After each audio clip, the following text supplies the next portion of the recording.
Attention passengers. This is your co-pilot speaking. Your pilot is black mind, so you are not going blind and there is no power failure.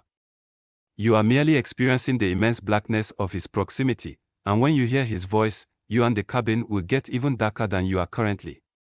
We will be cruising at the speed equal to light, because the one other thing that travels equally fast is darkness. Your loved ones awaiting your arrival may not recognize you at first sight. This is normal. Simply tell them about the pilot, and they will understand. We will taxi to the runway now, so please buckle up and prepare for a high-speed departure. Thank you for choosing Jet Black Airways, where the phrase jet black is also a verb. We hope you keep jetting black with us until the wings and the wheels fall off. Justice forever. Assalamu alaikum wa rahmatullahi wa barakatuh to some of you, and peace out to the rest of you. Hit the share button because the message is more important than the messenger. This is a message both to you in the audience and to my son.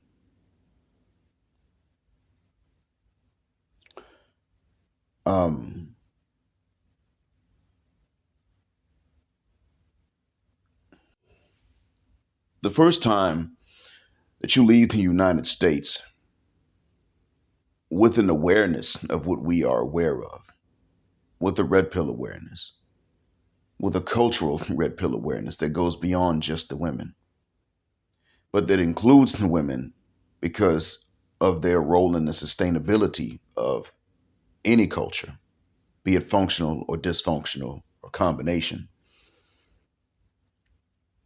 In other words, your first trip that is not just a trip to another country.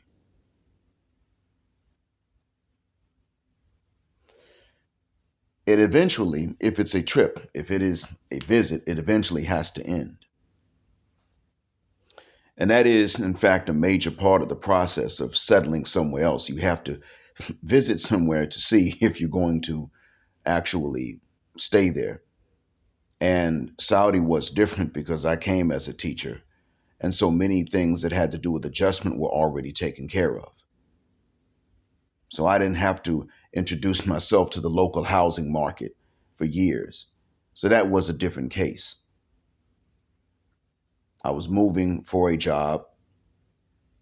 I was a red pill aware, but I was not that aware of the phenomena that we now call Passport Bros or SYSBM. I did not know, or IBMOR. I was not fully aware of these phenomena by these names. But nonetheless, when you make your first trip with this awareness, because many of you will have to visit some places in order to scout them out and compare them, and at the very least, to learn how to make adjustments to other environments.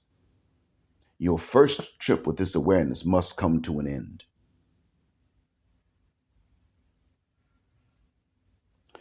That is going to be one of the hardest parts on your journey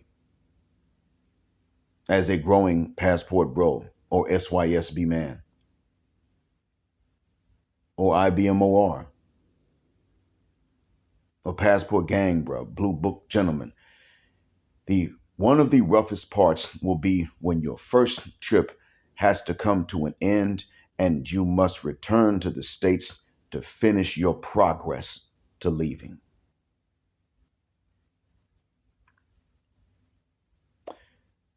Son, I want you to know that what you feel about going back to the States is not only your feeling. I had to think about it on the ride back to my residence, son. And when I got back home to my residence, because I call this home now. When I got back home to my residence, it's quiet even when you're here because you're not a loud person. But this time it was empty. Coming home from work and having my grown behind son in the residence was nice. Coming back and the place was empty and your room was empty. Your laptop gone, your suitcase gone, the clothes you hung up gone. It was empty.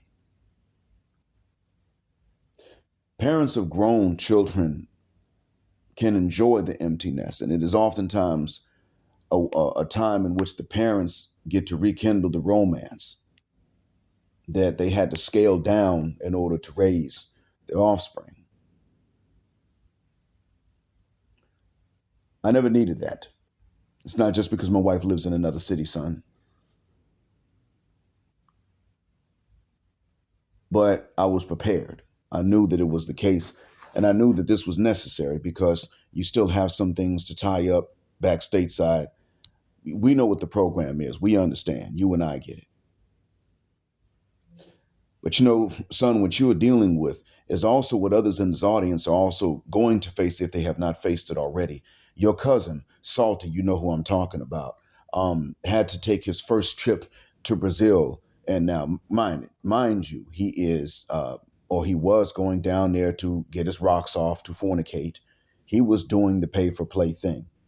Did not know the term passport bros. He was just a successful Black American man who could not act right from Western women through no fault of his own, and who saw through their games, and then went to Brazil to see at least if they were going to be polite at the very least, and he found more than what he bargained for. I'm sorry, that was bad English, son. He found more than that for which he bargained. But your cousin Salty said that when he got ready to go back to the States, he was on the verge of tears. And he likes his life in the States, good house, good job, relatives there in the States, all of that. But he was on the verge of tears because the trip was a blast. And what he said to us later on was it wasn't just about getting up in the guts, although he had the photos to prove he did. It wasn't just about that. He said it was about the way that they were polite, that they were nice, that they didn't cross-examine, they did not hyper-scrutinize you, looking for reasons to disqualify you from any particular thing. And he was talking about even just ladies at different jobs and things like that. Working in the restaurants, giving directions to a stranger, things like that. He said they just were polite and that you could actually be a good friend to them without the drama. And that's in his heart, that's what he wanted. But he was not going to have that with Black American women. You think he has no Black American women friends, if you want to call it that? No, he went to school with several of them. Some of them are married to or were married to his friends. But there is this loud hyper scrutiny and toughness in them that he was sick of. He was on the verge of tears, son, for that reason. He felt a sense of dread. And I forgot about that until I had time to think about it. Son, when you look at the comments underneath this video, many people are going to comment and say, you know what, I've been there, or my friend's been there. They're going to let you know, son, this is a phenomenon. So the sense of dread you feel is actually quite normal. It is because you got a chance to see in a third world and in a second/first world nation, both, you got a chance to see the good and bad of life there. You got a chance to see in a place like Saudi Arabia how if certain things are already lined up, how much easier it can be. So you were able to be here in a safe environment and you were not locked into the culture that stops development of the people that are from here because their culture holds them back. There's no nice way to say it. That's why the students come into class and they feel like asking me to cancel class and they don't really want to be there to study. And that's why they don't actually improve in their English. That's the reason why, son. They're looking and they're saying, doctor, can we do this? Doctor, and they start talking and they go back into Arabic because they didn't practice English well enough to get to this advanced level. That's why. It's the culture holding them back. Their phones ring and I tell them, don't answer the phone in my class. But telling an Arab not to answer a phone because they're in class or even because it's a test becomes an argument. I wouldn't say an argument, but it becomes a contest of wills. They don't turn the phone off when they go into an exam. It's the culture, son, that holds them back. You are not bound by that culture because you're not from here, but you got a chance to experience the safety and the calm. And you got to go back into the States and where you must deal with the lack of safety, where you must turn your wits on sharply all the time again, where, and not only that, you have to go through one of the busier airports in one of the meaner cities of the States. You'll be able to do it. You're capable. You did it before. But you understand where you're going back. And just keep in mind, son, that the silver lining of it is that when you do go back to your hometown, our hometown is not quite that big and chaotic. And you do have the job there and the groove there. And so you can at least plan ahead based on what you do know and what you have so that you don't have to be stuck there forever. It's not the goal. And that's important.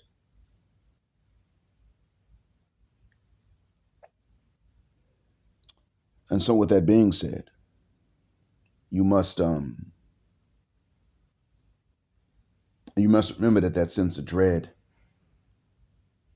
is because of to where you're returning. It is because of what you are working to leave behind, and you're only going there to work to leave it behind later on. But there's still that intermittent period where you must go. My first time going back to visit in 2015, son, I must tell you, I was nervous. I was scared getting on that plane. And so you know about the cyber vigilantes that wanted to do your old dad in. And I was nervous. What if I went back and their contacts alerted them that I was back in the country visiting? What if something like that happened? And in all honesty, son, I begged Allah for his protection because I was going back to visit family members, honoring the blood ties that God gave us, the ties of the womb. And it went smoothly. I remember being on the flight from Riyadh, going to the New York airport. And I was looking forward to seeing you and your sisters and your grandparents and your uncle. But I wondered, when I get back, are they going to pull me off to the side?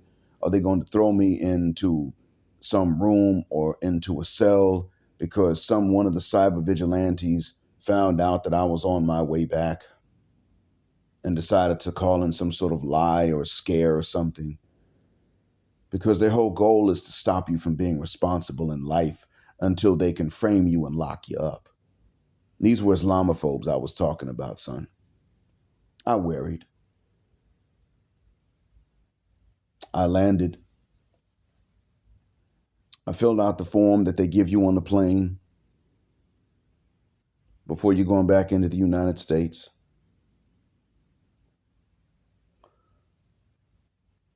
I went through passport control, and I went through baggage claim, and I did have to get my bag, and I rechecked it on to go to rechecked the bag to go to Atlanta, and I had to stay in Atlanta for a night, and then from Atlanta the next day catch one of the planes going to the Gulf Coast. And then I got up with y'all, had to drive back to Atlanta, pick up your sisters. You remember.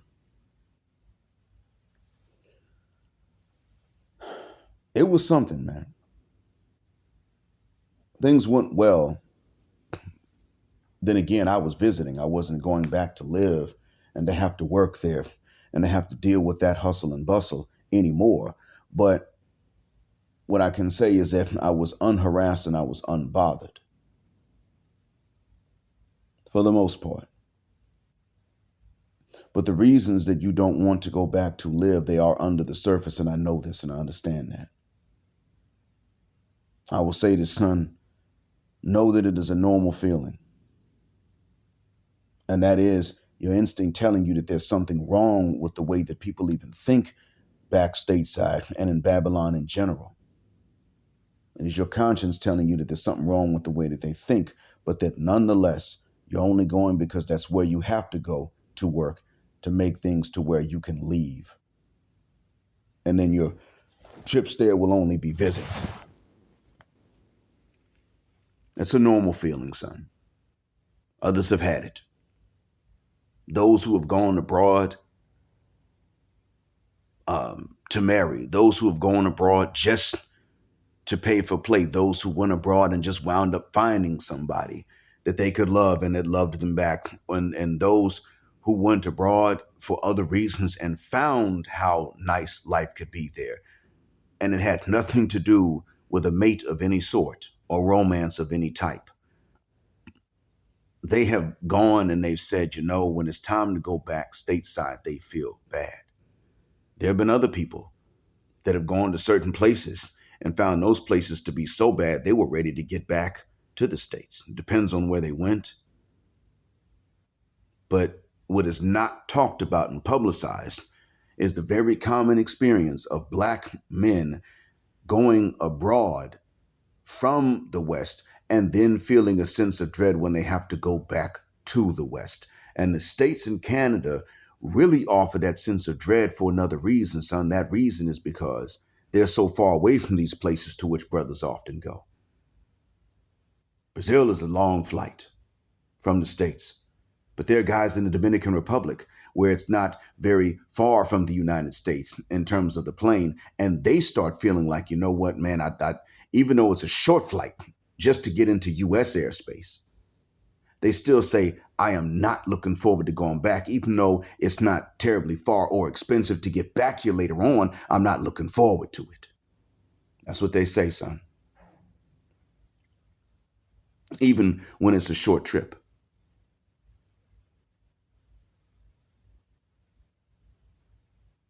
Be not afraid, though.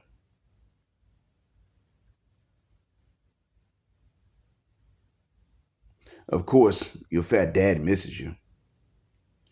But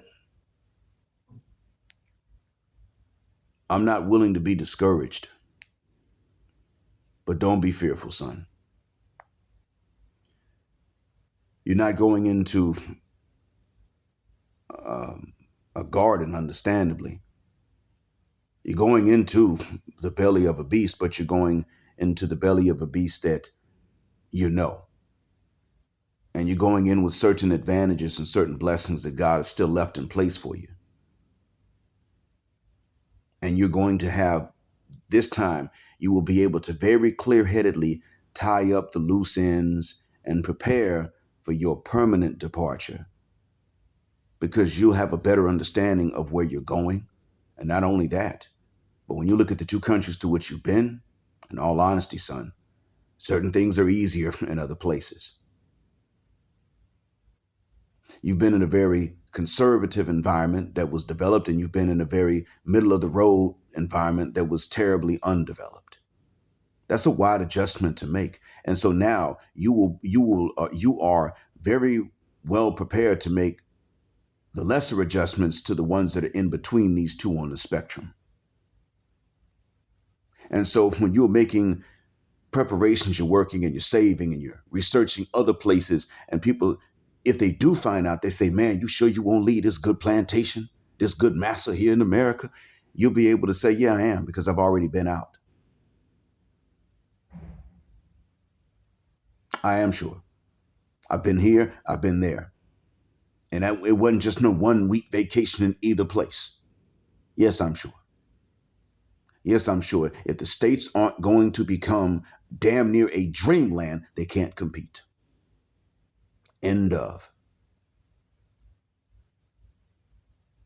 That's what it is, son.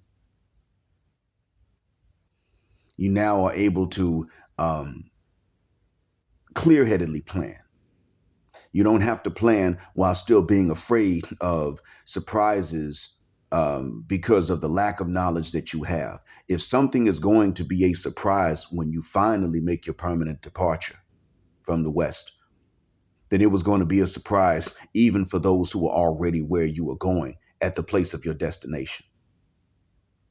Because you know almost as much as the people here know and the people in your other spot know. And you and I will, if the plan goes accordingly, will learn more about the other places that I mentioned. But be not afraid. Well, you'll feel nervous to a certain extent. Be alert, but be not afraid. I hope that this message helps you and the others in the audience, son. And to others in the audience, feel free to comment and describe what it was that you felt the first time you traveled abroad on a visit and then had to return back to the UK or Canada or the States.